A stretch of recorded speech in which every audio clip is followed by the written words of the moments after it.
Are you struggling to sleep at night? Is sleep a problem for you or a big pain point? I'm going to share with you some of the pitfalls that may be causing you disruptive sleep. And I'm also going to share with you some strategies and tactics you can implement straight away, right now, tonight, to improve your sleep. Because for many years, I struggled with sleep. And some of the tactics and strategies I'm about to share with you, or actually strategies that I've delved deep into, implemented, and has improved my sleep quality immense, compared to what it was many years ago. And I've shared this with my clients and people who I talk to. Whatever challenge you're facing in life, if you're not sleeping well, it's difficult to overcome them, whatever health challenge that is. And if your sleeping is not good, they will get worse. So if you're trying to lose weight and you're not sleeping well, that weight loss or weight gain will get worse, right? If you sleep better or if you improve your sleep, you lose weight easier. So it's a win-win situation. If you don't sleep well, your health will deteriorate. If your sleep quality improve, it will improve as well. So I'm going to share with you some tactics. So let's dive in. So what really causes a disrupted night of sleep? And there could be a lot of different reasons that causes it. But for most people, there are two main reasons. Two main reasons. I'm going to share them. The first one is irregular blood sugar management during the day. Irregular blood sugar management during the day. And what that really means is your blood sugar levels bounce up and down during the day. It goes up, it comes down. It goes up, it comes down. It goes up, it comes down. If you look at the graph, it's up and down, up and down. That's one of the main reasons. And how this happens is if you are someone who is snacking during the day, every hour you're snacking on something. And when you're snacking, you're really snacking on highly refined sugars and processed foods that really spikes your blood sugar levels. And as it spikes, as the sugar levels goes way above average, it comes back down, right? And then you go hungry again and the cycle continues, right? That's the fun. If you're somebody who's snacking during the day, this is what will happen. And the second one with blood sugar management, if you're somebody who's at your main meal, whether it's breakfast, lunch, or dinner, if you're eating foods, especially in the morning, that spikes your blood sugar levels, the pastas, the bread, the pastries, if you're somebody who's having the coffee with a load of sugar, the teas with lots of sugar and toast and jam, if you're somebody who's having those for breakfast, your blood sugar is spiking and then it comes down. And then this cycle continues during the day. And what generally happens is when you go to bed at nights, the same pattern happens, right? Your last meal of the day, you get a spike. And then when the blood sugar levels come down at nights when you're sleeping, right? Because when you after you have your dinner, loads of carbohydrates, loads of sugar, your blood sugar level will spike. And it really will secrete melatonin, right? For you to go to sleep. Once you start sleeping, your blood sugar levels come back down.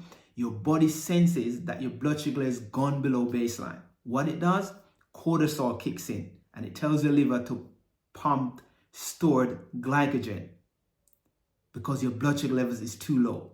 And the cortisol stress response is what wake you up. That's the main thing that we need to understand. Once your blood sugar levels go below the baseline, your body will trigger cortisol, stress hormone, to tell your liver to reproduce the glycogen that it has stored, to pump back sugar into your bloodstream. And that is the reason why you wake up, right? And if you understand the sleep hormone, melatonin and cortisol, they're in a dance with each other. If melatonin is high, cortisol is low. If cortisol is high, melatonin is low, right? So cortisol is the stress hormone. It gets you up, alive, triggers your body, senses that you're in danger, you need to get going, right? And this is the reason why most people wake up at nights. Again, another example is if you have a dinner that's high in carbohydrates, refined carbohydrates, and then you're going to have a dessert that's really high again, sugary foods, what will happen is you will feel like you want to sleep, go to bed. Once your blood sugar levels come down, you will wake up. And this is a cycle continues. So it's really important that we manage blood sugar levels during the day for your blood sugar levels to be basically stable. So once you go to sleep, you have a stable blood sugar levels that's not going above average or not going below average. So that's the first one. Irregular blood sugar management during the day. I'm going to share some tips with you on how to manage your blood sugar levels during the day. So that's the first one. And then the second one is stress or chronic stress, right? And there's two forms of chronic stress that I'm going to talk about. First of all is the psychological chronic stress, the worrying about bills, the family issues, the wife, the husband issues, thinking about what you got to do the next day, work, certain challenges that you're facing that are mentally in your head all the while. These are things that, once you go to sleep and you wake up, that's the first thing that kicks back into your brain. And sometimes that could take you an hour and a half, you lie in bed thinking about this one thing and can't go back to sleep. We all have these challenges. Sometimes it happens to me a lot. And sometimes you've got to get out of bed. Sometimes you never go back to sleep. Sometimes you've got to just sit there and then wake up and get up and just get to work or get yourself going, because you just physically can't go back to sleep because your mind is racing on this thing that you've been thinking about. I'm going to share with you probably a couple of powerful tips that I've used to try and help me, disperse some of that psychological stress that's going on. So that's one of the things with stress, the psychological stress that, once you sleep, once you awake, it kicks in and you can't go back to sleep. And then the second one is physical stressors, the physical stresses of the body that really causes inflammation, right? You have digestive issues, if you're somebody that eat late at night, this classic one is acid reflux, digestive issues, people that eat late at night, that eat certain sort of oily foods that, the body find difficult to digest, like heavy meals, like heavy meat. If you have digestive issues or that sort of some form of chronic stress that the body will, sort of go through during the night. When you should be sleeping, your body's there trying to digest foods or having trouble. Lack of exercise, if you're somebody who's not moving well or not exercising, that could actually be a physical stress on the body. Eating too much food, right? I have experienced that a few times. Had massive dinners and just lie in bed for a little while, can't go to sleep because your body's there trying to digest the food. Hormone imbalances is another big one for a lot of people because, your hormones are really produced by the foods you eat. And so if you're not eating the right foods, that really produces or makes your hormones work in tandem, you are going to have hormone imbalances. And if your hormones are imbalanced, it disrupts everything. And sleep is one of the reasons or one of the causes. If your sleep has been disrupted, you have to look at hormone imbalances. Is your thyroid working? All of these things are really what we call physical stressor. And then gut bacteria, another huge one. If you have imbalance in certain bacteria that feeds at certain times of the night, it's going to wake you up. Restless leg syndrome is one that pops to mind. A lot of people who have restless leg syndrome, a lot of it is the gut bacteria. They just have imbalance in bacteria in the gut. And some of these bacteria, they feed at night. So once they are feeding, you really get restless in bed. So that's some of the sort of physical stressors that we're talking about. And I'm going to share some tips with you on how to sort of manage these things, right? The first one to look at is diet. If your diet is not optimal, if you're eating foods that's not helping your body to relax at night, if you're drinking a lot of alcohol, a lot of high sugary stimulant food, you're bound to have disruptive sleep. And like I said in the beginning, if your sleep is not working, everything will break.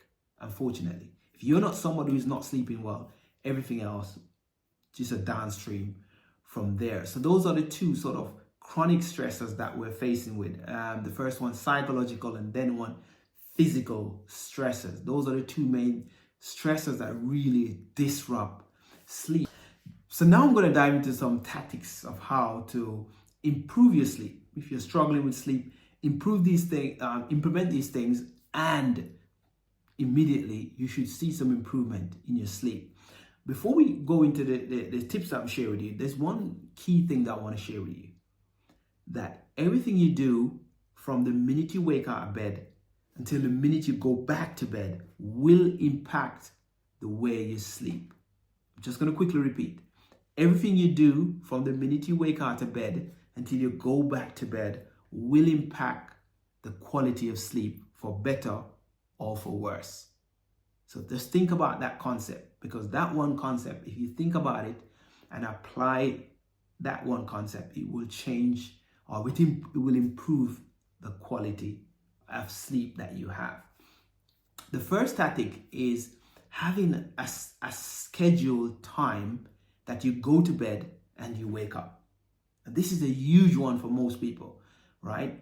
It's the reason why a lot of people wake up on Monday mornings and they feel exhausted. Why? Because they've sort of sleep deprived themselves over the weekend. From Monday to Friday, they've got to wake up and they go to work. They have a steady routine. Come weekend, the routine goes out the window. And then you wake up on Monday morning, you feel shattered because you didn't follow that routine. And this is the reason why it's important. If you're struggling to sleep, if you're waking up feeling drowsy, start going to bed at a specific time. You know, the studies show, personally, 10 o'clock for me, between 9 and 10, if I go to bed at that time, I wake up in the morning and I feel like $1 million, right? If I go into bed later than that, I wake up, I don't feel as well. I don't look as well. So that's the first tactics. Having a regular sleep routine. Go to bed at the same time, wake up on the same time. Look, we live in a real world. Might not happen all the while, but if you can practice that 70% of the time, you'll be in good stead. The second one is make sure that you're exercising, right? Movements during the day will improve your sleep, right? There's loads of different ways to improve your sleep. One of them that pops out my head is when you exercise, your body manages blood sugar levels better. So your muscles are able to uptake the sugar that bring on board, and it doesn't spike your blood sugar levels as much as if you were sedentary and not doing anything, right? So exercise. It's recommended that we do at least 30 minutes exercise, preferably before 6 p.m. in the evening. After 6 p.m., you want to be very careful of exercise because exercise triggers cortisol. And like we said before, cortisol is the stress hormone that really will stop you from sleeping. And the best time to exercise is between the hours of once you wake up until 1 o'clock in the afternoon. If you can get an early morning walk, if the sun is out, fantastic. Or some form of gym routine you have, you go to the gym at some point is good. I find that, you know, if I exercise in the morning or about 1, 2 o'clock, it improves my sleep quality and intensity. I mean, they recommend half an hour exercise. And then the next one is blood sugar management. We talk about this in the first one. It's one of the key things that you keep waking up at nights because you have irregular blood sugar management. And that's it. It's really a simple fix. Just cut out the high glycemic, sugary, starchy, refined carbohydrate foods that you're having. And that will solve the problem. And just replace them with a lot of protein and fat, cheese, good quality fat, a lot of omega-3 like fish, sardines, mackerel, salmon if you can afford it. A lot of people can't afford salmon, so just go the sardine route, go the mackerel route, because those are high quality fish with very fatty foods that are good for you. That will definitely improve your sleep quality. Again, stop the snacking, and if you're snacking, stop snacking on foods that are very sweet, right? That's the next one. Manage blood sugar levels. And once you manage blood sugar levels, you should see some improvement in your sleep. The next one is avoid caffeinated drinks after 1 o'clock, right? A lot of people tell me, oh, I can have a coffee at 8 o'clock and I go to bed at 9 o'clock and I sleep well. Fantastic. But if you're somebody if you're struggling to sleep, this is something you got to watch out for. So caffeine, a stimulant, triggers the adrenaline to produce cortisol, and then your body's up, want to go, stress hormone, right? And it will stop you from sleep. I guarantee you that a lot of people say they sleep well, but if you had to track your sleep, you will see that once you drink caffeine at certain times in the afternoon, it will affect your sleep. Again, just manage the caffeine or the stimulants, the Red Bulls and the other drinks that you normally take on board. Manage those and make sure if you're having them first thing in the morning and not late at night. Next one is don't eat too close before bedtime. Yeah, right? I tell my clients 2 to 3 hours before you go to bed, you want to stop the eating, right? I've had it in the past where I come in, have a huge dinner, and they're sitting down, lying down in bed, can't go to sleep because my body's there trying to digest this meal that I brought on board. So really you want to give your body a break, at least 2 hours, I say, minimum, before you go to sleep. And if you've got time after your evening meal, if you want to go for a walk, that's fantastic. Help your body to disperse the sugar or the blood sugar, the sugar that you bring on board, and help your body to normalize blood sugar levels. So when you go to your bed, you're sleeping and your body's not there trying to digest food. So that, again, don't eat too close before bedtime. The next one is avoid bright lights. Look, we live in a real world. We live in a social media era where there's lights everywhere. There's social media. When you're not on your tablet, you're on your phone, or you've got TV in bed and doing something on YouTube, on the social media network. So it's difficult for a lot of people. You know, I mean, a lot of people who I know, they sleep with their phone in bed. One of my clients, they watch YouTube in bed, right? And then they go to sleep after. Look, so it's difficult. But if you're struggling to sleep at night, if you're waking up, you really want to avoid, you know, anything bright. I'll say a 45 minutes, an hour before bed, shut it down, right? Read a book, do some journal, turn off the overhead bright lights. I'm particular someone in my house, I really use those lights overhead. You know, I've got lamps that are low down, because you have a pineal gland in the top of your head, and it sits, once light signals into it, it triggers cortisol, triggers that awakening hormone and stress response. Again, look, it's difficult for a lot of people because you have family, you have kids, you can't really turn the light off, you can't have your house pretty darkish. But if you're struggling to sleep, that's something that you really need to look at. So avoid bright lights.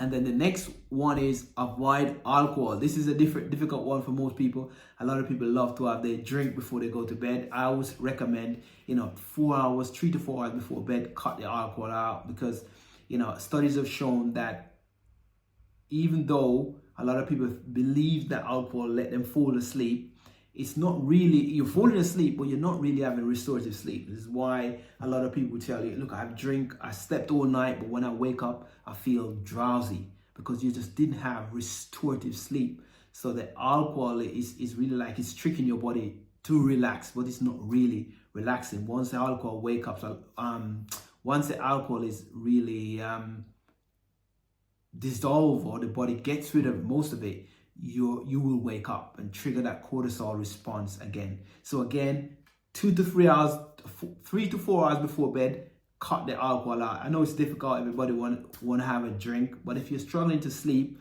and you want to improve your sleep, these are things that you really want to think about. Next thing, and this is one of my favorite, I have a blackout curtain and I completely block my room out. Darkness like nobody's business, right? Sometimes it's so dark that it actually scares me sometimes when I'm sleeping. I completely block my room out. I find once I do that, I don't have no light seeping in. Again, once you have light seeping in, it triggers cortisol for a lot of people. So again, turn those bright lights off. Don't sleep with lights in your room. If you've got kids or other challenge that you may be facing, that may be a challenge for you. So that's it. And then the next one I want to talk about is with the psychological stress, and I find this is very useful, is really writing things down in your phone. Do a journal or pen and paper. Write things down, especially things that are on your mind, things you're thinking about, or things you got to do the next day. It's always good to take them out of your mind completely, because if you don't, like I said, once you wake up in the night, it's the first thing that's going to jump back into your mind. Again, this is why journaling is one of the best things to do, because it helps you get things out of your brain. A lot of people say, I've got time to journal, but just think about your sleep. It's not the time, it's the sleep we're working on. If you are struggling to sleep, then these are things that you really want to implement. Journal, I find it very, very useful. That some of the important things I have to do the next day, if I'm facing a challenge, whether it's family or work or whatever is going on financially, I need to write it down. Or if I can't write it down, I talk to somebody about it, because it gets it out my head. It really, and this is really what you want to do, is clear your head before you go to sleep. So those are the tactics and some of the tips that I'm sharing with you today. Look, there are many other things that you can do to improve sleep, but I'm guarantee you, if you implement these ones, if you can't implement all of them, one or two of them, it will be fantastic. I will also leave some notes in this video so you can have a read and implement these tactics. And I'm sure they will work for you, because they work for me and they work for the clients that I work with. By the way, if this video is interesting to you, you like it, please share it to somebody, give us a thumbs up, or if you have any questions about what I've just shared, please leave me a comment. And thank you for watching. See you soon.